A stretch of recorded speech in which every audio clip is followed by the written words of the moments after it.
মনের মুকুর গল্প পাঠের আসরে আমার সমস্ত প্রিয় বন্ধুদের জানাই সাদর আমন্ত্রণ। মূল গল্পে যাওয়ার আগে আমি আপনাদের বলবো যে গল্পটি যদি আপনাদের ভালো লাগে তাহলে অবশ্যই একটি লাইক দেবেন ও গল্পটি শেয়ার করবেন। আর যদি চ্যানেলটি এখনো সাবস্ক্রাইব না করে থাকেন তাহলে সাবস্ক্রাইব করে দেবেন। এবার তাহলে মূল গল্পে আসা যাক। আজ আমি আপনাদের যে গল্পটি পড়ে শোনাবো সেটি পুরনো দিনের কলকাতার মেষবাড়ির আবাসিকদের নিয়ে একটি খুবই হাসির গল্প। এই গল্পটি সেই সময়ে বাংলাদেশ বলে কোনো দেশের অস্তিত্ব ছিল না। তখনকার দিনে ঢাকা, রাজশাহী, পাবনা, খুলনা সবই ছিল আমাদের অবিভক্ত ভারতবর্ষের একটি অংশ। তা সেই সময় তার স্বভাবতই বহু ছাত্রছাত্রী ওই সমস্ত অঞ্চল থেকে কলকাতায় পড়াশোনা করতে আসতেন এবং তারা বেশিরভাগই কলেজ স্ট্রিট অঞ্চলের বিভিন্ন মেস বাড়িতে থাকতেন। এছাড়াও ওই সমস্ত অঞ্চলের যে মানুষজন তারা কলকাতায় চাকরি বাকরি করতে আসতেন তারাও অনেকে ওই মেসবাড়িতেই থাকতেন। তা এই মেসবাড়ির আবাসিকদের নিয়ে একটি খুবই মজার গল্পটি লিখেছেন স্বনামধন্য সাহিত্যিক, আমাদের খুবই পরিচিত সাহিত্যিক প্রভাত কুমার মুখোপাধ্যায়। আর গল্পের নাম দিব্য দৃষ্টি। তাহলে এখন শুনতে থাকুন প্রভাত কুমার মুখোপাধ্যায়ের খুব হাসির গল্প দিব্য দৃষ্টি। জ্যৈষ্ঠ মাস। কলিকাতা পটলডাঙ্গায় একটি ছাত্রাবাসে আজ মহা উৎসব লাগিয়াছে। ব্যাপারটা এই, সুরেন্দ্র কুমার চট্টোপাধ্যায় ম্যাট্রিক ও আয়ে পরীক্ষায় প্রথম বিভাগের উচ্চস্থান অধিকার করিয়া পাশ করিয়াছিল, কিন্তু বিএ পরীক্ষার মনোবিজ্ঞান বিভাগে সে একেবারে উচ্চতম স্থান অধিকার করিয়া বসে আছে। প্রথম হইবার খবর যেদিন বাহির হইল সেদিন ছিল বুধবার। সুরেনের পিতা জীবিত নাই। দেশে পাবনা জেলায় চৌরিপুর গ্রামে তার জননী আছেন। সুরেনের পিতৃব্যের অভিভাবকতায় তিনি বাস করেন। বাড়ির অবস্থা তেমন ভালো নহে, তাই বিএ পরীক্ষা কবে শেষ হইয়া গেলেও সুরেন কলিকাতায় থাকিয়া প্রাইভেট টিউশনি করিতেছে। সুরেনের বয়স 23 বৎসর, দিব্য সুশ্রী চেহারা, সদাই হাস্যবদন। সুরেন আজিও অবিবাহিত। তাহার পরবর্তী শনিবারে মেষ বন্ধুগণ এক সান্ধ্য ভোজের আয়োজন করিল। খরচটা অবশ্য সুরেনেরই। বাসার শরৎবাবু, বিপিনবাবু, যোগেশবাবু, উমাপদবাবু, যতীন্দ্রবাবু, সতীশবাবু, ললিতবাবু এনারা তো আছেনই। বাহির হইতে অতুলবাবু, কুমুদবাবু ও কুঞ্জবাবু নিমন্ত্রিত হইয়া আসিয়া এই আনন্দ উৎসবে যোগদান করিয়াছেন। ভোজন শক্তি বৃদ্ধিকল্পে সিদ্ধির আয়োজন হইয়াছিল। যুবকগণ সকলে একত্র হইলে সিদ্ধি বিতরিত হইল। কেহ এক পাত্র, কেহ বা 2 পাত্র গ্রহণ করিলেন। মাত্র 2 জন করিলেন না। তাহারা বলিলেন সিদ্ধি তাহাদের মোটেই সহ্য হয় না। কিয়ৎক্ষণ গল্পগুজবের পর গান বাজনা আরম্ভ হইল। হারমোনিয়াম ও বায়াতবলা সহযোগে 1.5 কি 2 ঘণ্টা গান বাজনার পর গায়ক ও বাদকেরা শ্রান্ত হইয়া পড়িলেন। তখন সিদ্ধির নেশার সকলেরই বেশ জমিয়া আসিয়াছে। আবার গল্পগুজব আরম্ভ হইল। সতীশবাবু এক কোণে বসিয়া সেদিন প্রভাতে সংবাদপত্রখানা লইয়া নাড়াচাড়া করিতেছিলেন। হঠাৎ তিনি বলিয়া উঠিলেন, ওহে, একটা মজার খবর শুনেছ? সকলে বলিয়া উঠিল, কি কি? আরে এই যে পড়ো না। বলেই তিনি নিজেই পড়িতে আরম্ভ করিলেন। মফস্বল সংবাদ, কৃষ্ণনগর, নদিয়া। ছাত্রীর কৃতিত্ব। কৃষ্ণনগর বারের সুপ্রসিদ্ধ উকিল শ্রীযুক্ত বাবু রামজীবন মুখোপাধ্যায় MA BL মহাশয়ের কন্যা কুমারী কুন্দমালা দেবী বিগত ম্যাট্রিক পরীক্ষায় বিশ্ববিদ্যালয়ে সর্বোচ্চ স্থান অধিকার করিয়াছেন। ইহা কৃষ্ণনগরবাসী সকলেরই অত্যন্ত আনন্দ ও গৌরবের বিষয়। এই উপলক্ষে রামজীবনবাবু শহরস্থ তাবৎ গণ্যমান্য লোককে আগামী শনিবারে সান্ধ্য ভোজে নিমন্ত্রণ করিয়াছেন। স্থানীয় যুবনাট্য সমিতি, নিমন্ত্রিতগণের আনন্দবর্ধনার্থ ওই রজনীতে রামজীবনবাবুর গৃহপ্রাঙ্গণে ডিএল রায়ের চন্দ্রগুপ্ত নাটকের অভিনয় করিবেন। ললিত চিৎকার করে উঠল, hurray, 3 cheers for M A BL মহাশয়ের কন্যা মুন্ডমালা। সুরেন বলিল, আরে মুন্ডমালা নয় রে, কুন্দমালা। নামটি কিন্তু বেশ মিষ্টি। অতুলবাবু নামক এক ভদ্রলোক দেওয়ালে হেলান দিয়া ঊর্ধ্বমুখে গম্ভীর স্বরে বলিলেন, আশ্চর্য, খুবই আশ্চর্য। ললিত বলিল, আহা, এর এমন কি আশ্চর্য? বাঙালির মেয়ের ইউনিভার্সিটিতে ফার্স্ট হওয়া আজকালকার দিনে মোটি আর আশ্চর্যের ব্যাপার কিচ্ছু নয়। অতুলবাবু বলিলেন, না না, সেজন্য আশ্চর্য বলিনি হে, দিব্য দৃষ্টিতে ব্যাপারটা যা দেখতে পাচ্ছি তা আশ্চর্য, অতীব আশ্চর্য। যোগেশবাবু বলিলেন, দিব্য চোখে কি দেখছো অতুল, একটু বড়ই না শুনি। অতুল বলিল, এর ভিতরে প্রজাপতির হাত স্পষ্ট দেখতে পাচ্ছি। উমাপদ বলিল, কিসের ভিতর? অতুল বলিল, দেখো, প্রথমত সুরেনও ফার্স্ট হয়েছে, আর কুন্দমালাও তাই।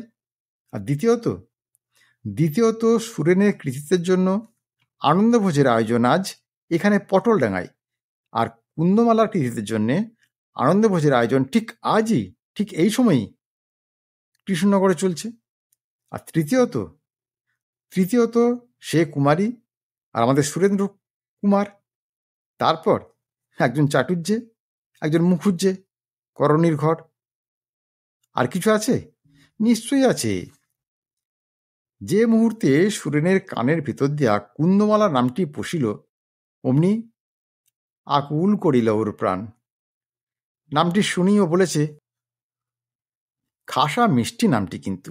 কি সুরেন, তুমি বলনি? এক ঘর লোক কিন্তু সাক্ষী আছে। সুরেন একটু অপ্রতিভ হইয়া বলিল, মানে ঠিক ওই কথাগুলোই বলেনি, তবে ওই ভাবের কথা বলেছি বটে। অতুল অত্যন্ত গম্ভীরভাবে বলিল, এ বিবাহ কিন্তু অনিবার্য। সৎ বলল, কি হে সুরেন, তুমি কি বলো, অনিবার্য নাকি? সুরেন হাসিয়া বলল, দেখো, জন্ম মৃত্যু বিবাহ এ তিনটের কোনোটাই তো মানুষের হাতে নয় ভাই। প্রজাপতির তাই যদি নির্বন্ধ হয়, তবে আমায় পড়তেই হবে মাথায় টোপর, পালাবার কোথায়? ললিত বলিল, কি ভয়ানক কথা! আমাদের মধ্যে যে এমন একজন দিব্য দৃষ্টিওয়ালা মহাপুরুষ বিচরণ করছেন, তা আমরা কোনোদিন সন্দেহই করিনি। আচ্ছা অতুলবাবু, তা মেয়েটির বয়স কত হবে? অতুল বলিল, 17। 17 বছরে পড়েছে, এখনো পূর্ণ হয়নি। আচ্ছা, তার চেহারাটা কিরকম, তা কি তুমি দেখতে পাচ্ছ তোমার দিব্য দৃষ্টিতে? আলবাত পাচ্ছি। আচ্ছা, কিরকম, একটু কিরকম বলো না শুনি। কৃষ্ণা, না শ্যামা, না গৌরী? গৌরী, ওর নাম শুনে বুঝতে পারছো না? কুন্দ ফুলের রং কি? উমাপদ বলিয়া উঠিল, কুন্দ শুভ্র নগ্ন কান্তি সুরেন্দ্র বন্দিতা, ওই অনিন্দিতা। যতীন চিৎকার করে বলিল, ওই অতুল, এই দেখো, আর একটা ভয়ঙ্কর মিল। সুরেন ভাই, সুরেন, তোমার ভাবি প্রিয়ার একটা বন্দনা গান গাও। কুঞ্জ গাহিয়া উঠিল, পদপ্রান্তে রাখো সেবকে। একটা হাসির রোল পড়িয়া গেল। হাসির হিল্লোল থামিলে যতীন বলিল, হ্যাঁ, যাই বলো তাই বলো ভাই, এতগুলো মিল কিন্তু খুব আশ্চর্যই বটে। অতুল যতীনের পানে চাহিয়া হাসিতে হাসিতে ভেঙা এলো। There are more things in heaven and earth, Horatio, than are dreamed of in your philosophy. Lalit বলল, সে যাক, তুমি বলে যাবে। তা মেয়েটির বয়স মাত্র 17 বছর, গৌরবর্ণা। আর কি কি সব বলো দেখি। তা সংক্ষেপেই বলি। দেখো, মুখ, চোখ, চুল, অঙ্গ প্রত্যঙ্গ সবই ভালো, তবে একটু ত্রুটি আছে। চোখের তারা দুটি কিন্তু মিশ কালো নয়, একটু ফিকে বাদামি রঙের। এই ত্রুটিটুকু ছাড়া মেয়েটিকে একেবারে সর্বাঙ্গ সুন্দরী বলা যেতে পারে। তখন সুরেন বলিল, হ্যাঁ, ওটাকে আর ত্রুটি নাকি, আমি তো ওটা সৌন্দর্যের লক্ষণ বলেই মনে করি। ঠিক এই সময়ে খবর আসিল যে আহার্য প্রস্তুত। যুবকগণ আনন্দ কলরব করিতে করিতে নিচে নামিয়া গেল। পরদিন বিকাল 5টার সময় যতীনবাবু স্নান করিতেছিলেন। দুটি অপরিচিত ভদ্রলোক বাসায় প্রবেশ করিলেন। একজন প্রবীণ বয়স্ক আর অন্যজন যুবা পুরুষ। প্রবীণ ভদ্রলোক যতীনবাবুকে দেখিয়া বলিলেন, আচ্ছা, এ বাসায় সুরেন্দ্রবাবু বলে কেউ থাকেন কি? সুরেন্দ্রনাথ চ্যাটার্জি। যতীন প্রশ্নের উত্তর না দিয়া জিজ্ঞাসা করিল, আপনারা কোত্থেকে আসছেন? কৃষ্ণনগর থেকে। শুনিয়া মাত্র যতীনের দেহ রোমাঞ্চিত হইয়া উঠিল। উত্তর করিল, সুরেন্দ্রবাবু তো এখন বাসায় নেই, একটু বেরিয়েছেন। আচ্ছা, কখন ফিরবেন তিনি? বোধহয় সন্ধ্যার আগেই। তাহলে তার ঘরে বসে আমরা কি একটু অপেক্ষা করতে পারি? হ্যাঁ, নিশ্চয়ই। তবে তার ঘর বোধহয় তালা বন্ধ আছে। এই সিঁড়ি দিয়ে উঠে দোতলায় ডান হাতি প্রথম ঘরটা আমার। দয়া করে আপনারা সেখানে বসে অপেক্ষা করুন, আমি স্নান সেরে আসছি। আচ্ছা, থ্যাঙ্কস। বলিয়ায় বাবু দুইজন সিঁড়ি দিয়া উপরে উঠিয়া গেলেন। যতীন তাড়াতাড়ি স্নান সারিয়া নিজ কক্ষে গিয়া দেখিল বাবু দুইখানি চেয়ার দখল করিয়া আছেন।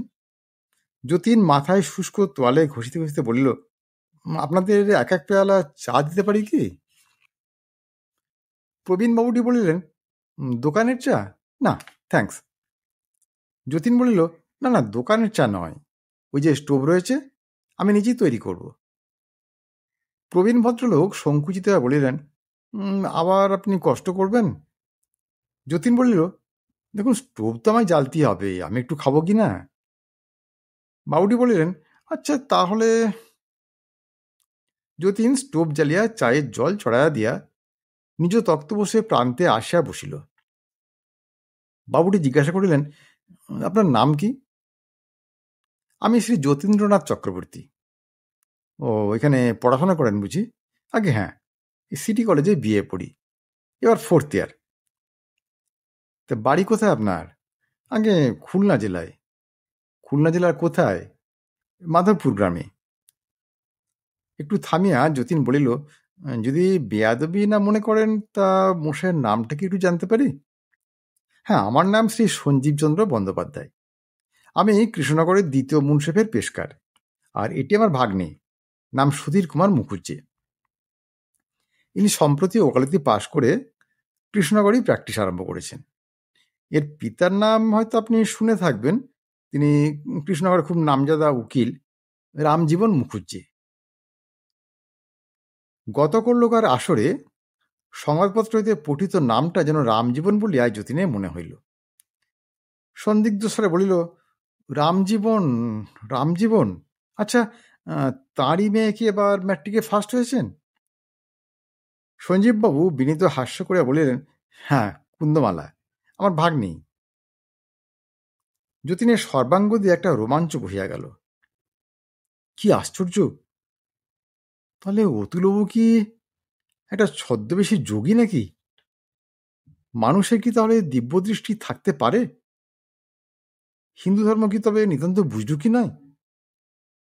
সে মনে মনে বলিল, না, সন্ধ্যা আহ্নিকটা ছেড়ে দেওয়া বোধহয় ভালো হয়নি, কাল থেকে ফের শুরু করতে হবে। যতীন জিজ্ঞাসা করিল, তা সুরেনের সঙ্গে আপনার কি প্রয়োজন একটু জানতে পারি কি? সঞ্জীববাবু ক্ষণকাল মৌন থাকিয়া তারপর বলিলেন, দেখুন, আমরা শুনেছি সুরেনবাবু এখনো অবিবাহিত, তার পিতাও বর্তমান নেই, তিনি নিজেই নিজের অভিভাবক। কোথাও তার বিয়ের সম্বন্ধ হচ্ছে কিনা বা তিনি এখন বিবাহ করতে রাজি আছেন কিনা, সেটাকে আপনি বলতে পারবেন? যতীন বলিল, আগে না, তা ঠিক জানি নে। চায়ের জল ফুটে উঠেছিল। যতীন 3 পেয়ালা চা প্রস্তুত করিল। চা পান করিতে করিতে সঞ্জীববাবু জিজ্ঞাসা করিলেন, সুরেনবাবু তো এবার বিএ পাশ করলেন, তো এবার তিনি কি করবেন? আইন ক্লাসে জয়েন করবেন কি? দেখুন, আমি যতদূর জানি তার উকিল হওয়ার ইচ্ছে নেই, বোধহয় এবার এমএ পড়বে। তা বাড়িতে ওর কে আছে? মা আছেন, কাকা টাকাও আছেন শুনেছি। আচ্ছা, ভাই ওরা? ভাইটাই কিছু নেই, একটি বোন আছে, তার বিয়ে হয়ে গেছে। এই সময় সিঁড়িতে জুতার শব্দ হইল। যতীন বলিল, এই বোধহয় আসছে। সুরেন্দ্র যতীনের ঘরের সামনে আসিয়া মাত্র যতীন বলিল, ওহে, একটু এদিকে এসো। এই ভদ্রলোক দুজন তোমার সঙ্গে দেখা করবার জন্য বসে আছেন। ও আচ্ছা আচ্ছা, আসুন, আমার ঘরে আসুন বলিয়া সুরেন্দ্র অগ্রসর হইল। আগন্তুক দ্বয় তাহার পশ্চাৎ পশ্চাৎ চলিলেন। ঘণ্টাখানেক পরে বাবুরা বিদায় গ্রহণ করিলেন। যতীনের ঘরের সামনে আসিয়া সঞ্জীববাবু বলিলেন, আচ্ছা যতীনবাবু, আজ তাহলে আসি, আবার দেখা হবে, নমস্কার। যতীন লক্ষ্য করিল সঞ্জীববাবুর মুখখানি বেশ হাসি হাসি। আজ্ঞা আসুন, নমস্কার বলিয়া সে ইহাদের সঙ্গে সিঁড়ি পর্যন্ত গেল। তারপর দ্রুতপদে সুরেনের ঘরে গিয়া দেখিল সুরেন অত্যন্ত গম্ভীরভাবে গালে হাত দিয়া বসিয়া আছে। বলিল, ব্যাপার কি হে? সুরেন চমকিয়া উঠিয়া যতীনের মুখ পানে চাহিল। বলিল, এরা কি জন্য এসছিলেন তা তুমি জানো যতীন? তাকে স্পষ্ট জিজ্ঞাসাই করেছিলাম, হে, তো উত্তর দেননি। অন্য কথা পেড়ে আমার প্রশ্নকে চাপা দিয়েছিলেন। কিন্তু কি জন্য এসছিলেন তা অনুমান করতে পারি।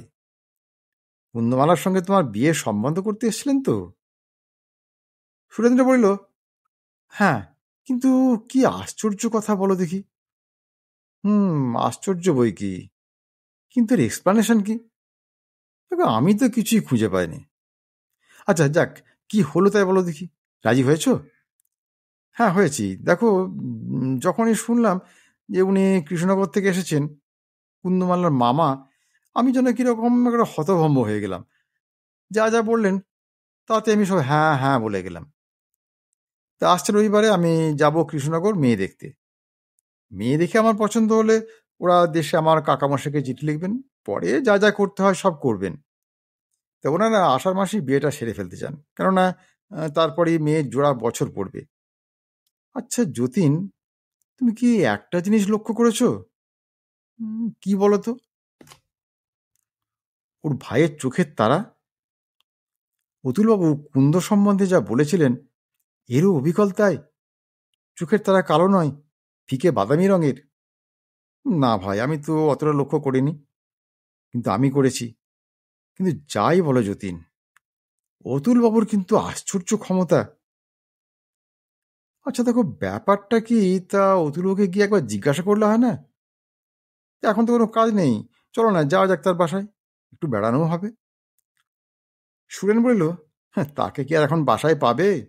সে তো আজ চলো রায়বেরেলি, সেখানে ওর চাকরি জুটে এসেছে। এতক্ষণ বোধ হয় সে হাওড়া স্টেশনের পথে।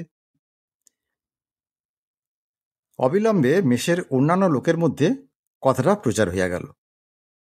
সন্ধ্যার পর সকলে আসিয়া সুরেনের ঘরে জটলা আরম্ভ করিল। যোগেশবাবু বলিলেন, আচ্ছা অতুলটা কি কোনো সূত্রে জানতে পেরেছিল যে কুন্দমালার মামা তোমার কাছে দেখতে আসবেন? তাহলে কি জেনে শুনে এরকম চালাকি খেয়ে গেল নাকি? শরৎ বলিল, না, আমি তো তার পাশেই বসেছিলাম, কিন্তু সে সময় তার চোখ মুখ দেখে তো ওরকম আমার মনেই হয়নি ভাই। বিশেষত সে তো নিজে কোনো কথাই তোলেনি। হঠাৎ খবরের কাগজ পড়ে শোনালো তো সতীশ। সতীশ, তুমি তো পড়ে শোনালে না? সতীশ বলল, হ্যাঁ, আমি তো পড়ে শোনালাম। কাগজখানা নিয়ে নাড়াচাড়া করছিলাম, হঠাৎ ওই প্যারাটা আমার চোখে পড়ল। তারও ফার্স্ট হওয়ার জন্য আনন্দবোধ শনিবারই হচ্ছে, আর এই কথা পড়ে আমার খুব মজা লাগলো, তাই তোমাদের সেটা পড়ে শোনালাম। বিপিন বলিল, ও হয় ওদুলোটা জানতো, নয় সত্যিই তার একটা ক্ষমতা আছে, ওকেই তো ক্লিয়ারভয়েন্স বলে। উমাপদ বলিল, দেখো, যারা সাধনার খুব উচ্চ স্তরে উঠেছে তাদের এরকম ক্ষমতা জন্মে, তা আমি স্বীকার করি, কিন্তু ওদুলোটা তো মহা নাস্তিক, মুসলমানের রান্না মুরগি ভক্ষণ করে, ওর ওরকম একটা আশ্চর্য ক্ষমতা থাকা আমি তো অসম্ভব বলেই মনে করি। নিশ্চয়ই সে জানতো। শরৎ বলিল, দেখো, জানতো কিনা সে সম্বন্ধে আমি কিছু বলছি না অবশ্য, কিন্তু কোনো কোনো মানুষের স্বভাবত ওরকম একটা আশ্চর্য ক্ষমতা থাকে, সেটা আমি জানি। আমি যখন প্রথম বছর কলকাতায় আসি, অস্ট্রেলিয়া থেকে একটা সার্কাসের দল এসেছিল খেলা দেখাতে, তখন বড়দিনের ছুটি। গড়ের মাঠে প্যান্ডেল খাটিয়ে তারা খেলা দেখাচ্ছিল। নানা রকম খেলা হবার পর একটা খেলা দেখালে তা একেবারে অদ্ভুত। এক ছুঁড়ি মেম, বয়সেই 18-19, সে এসে বললে, দর্শকদের মধ্যে যে কাউকে আমি ছুঁই তার জন্মবার বলে দেব, আর যদি আমার ভুল হয় অনুগ্রহ করে তিনি যেন বলেন। এই বলেই সে প্রথম সারি, দ্বিতীয় সারি এক একজনকে ছোঁয় আর এক একটা বারের নাম বলে যায়, যেমন শনিবার, বুধবার, মঙ্গলবার, শুক্রবার, এরকম সব। তা একটি লোকও বলল না যে না, ঠিক হলো না, তোমার ভুল হয়েছে। আমি তৃতীয় সারিতে বসেছিলাম, খালি ভাবছি আমার জন্মবার তো সোমবার, দেখি ঠিক বলে কিনা। ওই রকম বলতে বলতে তৃতীয় সারিতে এসে ছুরি আমার দিকে চলে এলো আর আমাকে ছোঁয়া মাত্রই বলল, সোমবার। তখন অনেকেই আশ্চর্য হয়ে বলিল, হ্যাঁ, বলো কি, তুমি নিচে দেখেছ?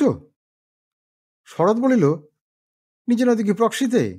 5টা টাকা দিয়ে টিকিট কিনে আমি তামাশা দেখতেই তো গিয়েছিলাম।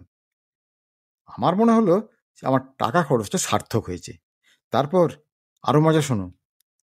তৃতীয় সারি শেষ করে ছুরি ফিরে গেল। তারপর বললে যে প্রত্যেক লোককে ছুঁয়ে কার পকেটে কি আছে তা আমি বলে দিতে পারি। এই বলেই আবার সে প্রথম সারির থেকে আরম্ভ করলো।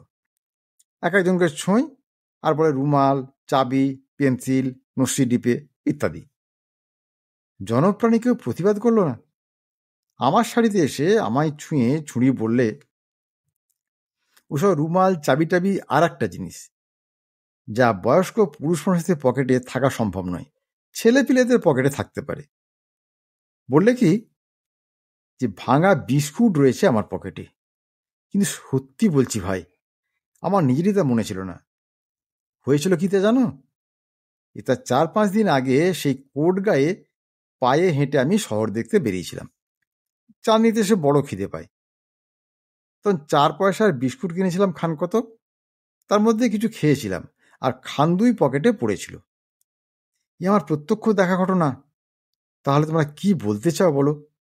সে ছুরি তো ঋষি তপস্যও নয়, সাধনাও করে না, গরু শুয়োর খায়, মদ খায় এবং খুব সম্ভবত খারাপ চরিত্রের মেয়ে।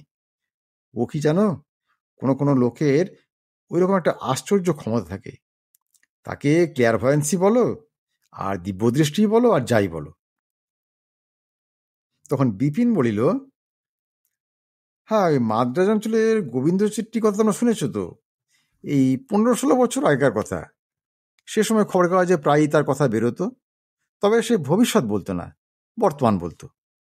মাদ্রাজে এসে নিজের ঘরে বসে তোমায় বলে দেবে দেশে তোমার মা সে সময় কি করছেন, বাবা কি করছেন, তোমার স্ত্রী কি করছেন ইত্যাদি।